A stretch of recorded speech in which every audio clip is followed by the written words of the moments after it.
Dobrý deň prajem všetkým zúčastneným. Je mi dosť ľúto, že je tu tak málo ľudí a hlavne mladých ľudí.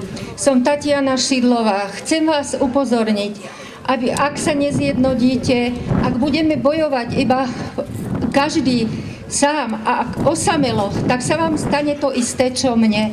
Už mám 3 posudky, ktoré si zabezpečila polícia a súdy a od renomovaných psychiatrov, znalcov a za moje názory a za zverejňovanie špinavosti, ktoré zverejňujem na svojom blogu Slovenská žumpa, som bola opuncovaná paranoikom. Dokonca už od svojho stredného veku, to znamená, že minimálne už 33 rokov. Prosím vás, mladí, naozaj uvedomte si, že vás nečaká nič dobrého, že táto súčasná situácia a politická garnitúra momentálne sa snaží o jedno, akýmkoľvek spôsobom zastrašovať ľudí, potlačiť v nich odvahu povedať verejne pravdu.